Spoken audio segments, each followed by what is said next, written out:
네, 안녕하세요. 종쿤입니다. 이번 시간에는요, 개미 일주에 대해서 알아보도록 하겠습니다. 개수일간의 네 번째 시간입니다. 어떻게 보면은 일주론이 이제 3개 남았네요. 그죠? 개미부터 해가지고. 그래서 계속 나아가 보도록 하겠습니다. 개미 일주의 오행의 구성을 먼저 보도록 하겠습니다.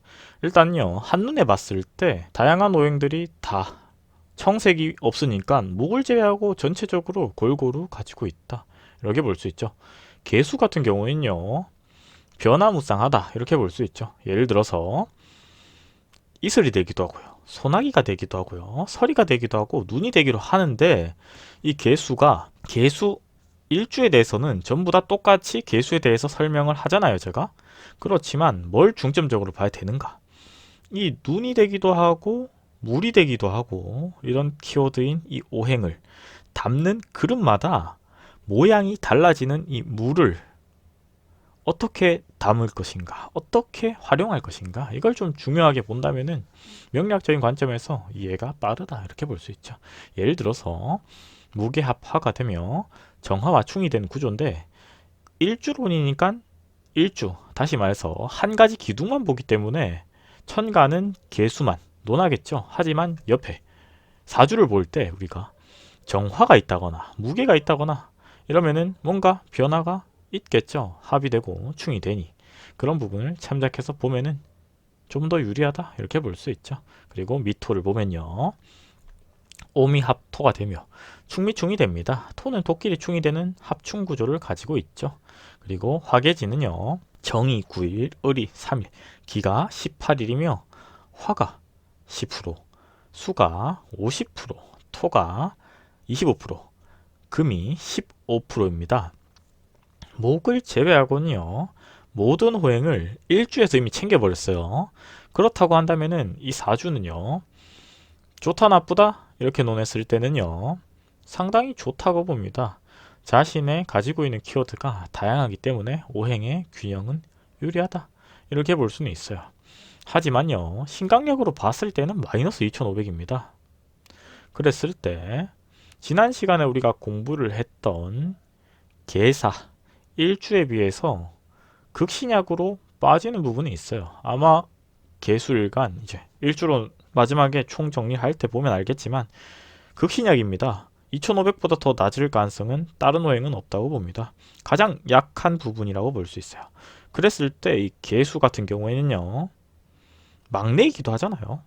중에 음이고 심리적인 부분이 발달되어 있고 그렇기 때문에 이렇게 극신약으로 빠져버리면은 조금은 장점보다는 단점의 키워드가 많아요. 그리고 자신의 이런 수의 역할을 못할 수도 있고요. 수의 키워드가 약하게 정할 수도 있다. 이렇게 이해하시면 좋을 것 같습니다. 네, 이어서 보도록 하겠습니다. 개미일주의 유명인입니다. 이 개미일주는요, 유아이님, 크리스탈님, 임나영님, 호시님, 가무성님, 박은비님, 김빈희님, 김원주님, 박혜일님, 이지혜님, 이태환님, 조민수님, 이재윤님, 이여름님, 조빈님 이런 분들이 있고요. 동물 및 형상 같은 경우에는 검은 양이다 이렇게 표현을 합니다. 그리고 개미일주의 용신입니다. 개미일주의 용신이다 이렇게 말하면요. 개미일주에 필요한 오행이다 이렇게 표현하는 게 일반적이죠. 그리고 통상 억부론으로 본다면은 내가 강하냐 약하냐로 봤을 때 신약일주죠. 그랬을 때는 금이 필요하다. 왜냐하면은 금이 수를 생해주니 금생수하는 구조를 가지기 때문인데요. 보통 개수일간들은 일단은 금이 많이 필요해요. 왜 금이 많이 필요하냐? 이렇게 보면요. 지난 시간에도 금의 키워드가 많았고요. 지지난 시간에도 금의 키워드가 많았어요. 왜냐면은 모든 오행 중에 지지에서 두 개 들어오는데 토만 4개가 들어오죠. 12지신 중에서요. 그런데도 불구하고 이 수랑 토랑 같이 넣고 보면요. 토가 수를 극하는 구조이긴 하잖아요. 그렇기 때문에 신약할 가능성이 높다. 그리고 다른 오행에 비해서 수는 약한 키워드인 건 맞잖아요. 임수는 바다지만 개수 같은 경우에는요. 그렇기 때문에 그럴 가능성도 충분하다. 이렇게 표현할 수가 있죠. 조울론도 마찬가지입니다. 토가 강하기 때문에 금이 필요한 구조가 되고요. 통관론으로 봤을 때도 금이 필요한 것은 절대적이다. 이렇게 세 가지로 해서 다 금이 필요하다면은 네, 하얀색 옷이 필요할 수도 있고요. 금의 키워드가 있는 7이랑 8이 필요한 숫자다. 이렇게 표현할 수도 있죠. 개미일주의 성격입니다. 개미일주 같은 경우에는요, 감정적인 형태로 스트레스를 많이 받는 부분이 크다. 이렇게 볼 수 있어요. 그랬을 때 심리적인 부분에서 안정화가 되어 있지 않다면요, 반대로 자신의 능력을 살려내기가 어려울 수도 있다. 이렇게 볼 수 있죠. 그리고 반대로 그런 조건이 충족된다면은 열심히 노력하여서 목표를 이루는데 문제가 없다. 이렇게 볼 수 있어요. 차분하게 안정을 취하고요. 부족한 부분을 많이 이렇게 보완해 준다면은 성공할 가능성이 높다. 그리고 그런 사람을 만난다면은 더욱 대성할 수 있다. 이렇게 표현할 수 있죠. 물론 모든 오행에 필요한 부분들이 있고요. 귀인이 존재합니다. 그렇지만 자기가 독단적으로 나아가는 키워드가 있고, 반대로 확률의 편차가 이런 조건에 따라서 결과의 편차가 큰 사람도 있어요. 그랬을 때 개미일주는 조건부에서 편차가 좀 있다. 이렇게 볼 수가 있죠. 그랬을 때 자신이 좋은 사람을 만났을 때 크게 성공할 가능성이 있는 일주다. 이렇게 볼 수 있죠. 반대로 못 만나면요. 못 만나면은 어려움이 따를 수도 있고요. 그 사람을 만날 때까지도 조금은 노력을 요구한다. 이렇게 볼 수 있죠. 그리고 재능은 많지만 결실을 보는데 많은 장애가 예상되며 과감하게 밀어붙이는 추진력이 필요하다. 이렇게 볼 수 있죠. 사람은요, 두 가지 성향이 있어요. 대책 없이 밀어붙이는 사람이 있고요. 생각을 너무 많이 해서 시기를 놓친 사람이 있습니다. 대책 없이 밀어붙이는 사람은요, 성공 가능성은 낮아요. 그렇지만 준비 동작은 비교적 적다. 이렇게 볼 수 있죠. 운이 따라주면 성공할 수도 있어요. 하지만 생각이 많은 사람은요, 도달하는데 이건 어떻게 해야 되고 저건 어떻게 되고 이건 어떻게 할까 저건 어떻게 할까 이런 생각이 많기 때문에 그 과정이 길고 그 과정에서 포기를 할 가능성도 높아요. 그랬을 때 시기를 놓쳐버리면은 그런 결론점에 도달하기까지가 너무 까다로울 수도 있어요. 개미일주가 후자에 속한다. 이렇게 표현하면은 맞는 것 같습니다. 그런 부분들 참고하세요. 개미일주분들 무언가를 하려면요. 때로는 먼저 해볼 필요도 있어요. 먼저 해보고 그 다음에 필요한 부분이나 막히는 부분이 있다면은 그때 생각해도 저는 좋다고 봅니다. 개미일주의 직업입니다. 그럼 개미일주의 직업은요. 일단은 저는 공무 계열도 나쁘지 않다고 봐요.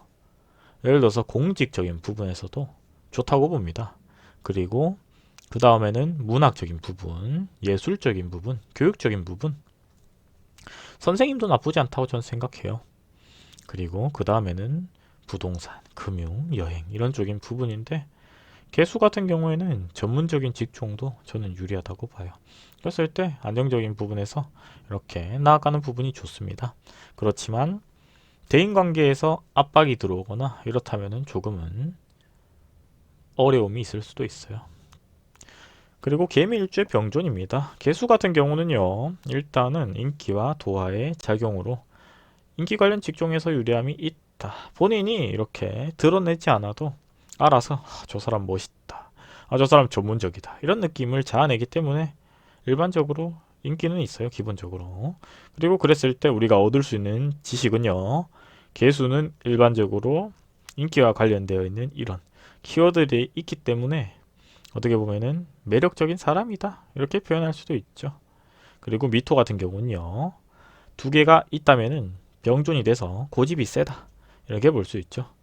그리고 위아래가 같이 작용하면은 유리한 부분보다 불리한 부분이 많겠죠. 인기나 도화는 있는데 고집이 세다면은 이성을 조금은 우습게 여길 수도 있죠. 왜냐면 내가 어차피 인기가 많은데 이런 식으로 부정적으로 작용한다. 이렇게 표현할 수 있죠. 그리고 살이잖아요. 병조는 병을 자아내는 부분입니다. 그랬을 때 유리한 부분보다 불리한 부분이 많은 건 사실이죠. 그런데도 불구하고 미토가 하나 더 붙어서 3존이 되면요. 부부간에 문제가 발생한다. 이렇게 표현할 수도 있고요. 뒤집어서 말하면 극신약으로 기울어 버리죠. 원래 극신약 일주였는데 사주에 미토가 3개나 깔렸다? 그러면요. 극신약입니다. 그랬을 때 일어나는 일은요. 술을 의존할 필요가 없다고 봅니다. 심리적으로 약했을 때 술에 의존할 가능성이 높아져요. 이 사람은 알코올 중독 가능성이 높아진다. 그리고 육체성을 잃을 가능성도 높아진다. 이렇게 봅니다.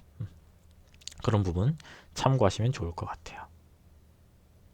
그리고 개미 일주의 주역입니다. 주역은요, 명리학적인 관점이랑 다른 부분도 있지만 이 부분을 알면은 다방면에서 볼 수 있다. 이렇게 볼 수 있죠.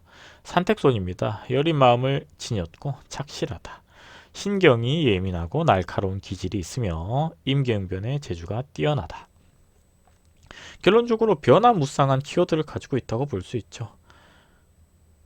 그리고 함부로 결단을 내리지 않는 부분도 있어요. 그리고 한번 내린 부분에 대해서는 최선을 다한다. 이렇게 표현할 수 있죠. 그리고 반대로 필요한 부분은요, 희생이라든지 모금이라든지 반대로 남을 이렇게 도와주는 부분에 키워드들이 산택손에는 들어가 있어요. 평화라든지 안정이라든지. 그래서 이번 시간에는요, 개미 일주에 대해서 설명해 드렸고요. 다음 시간에는요, 개유 일주에 대해서 알아보도록 하겠습니다. 구독과 좋아요는 저에게 큰 힘이 됩니다.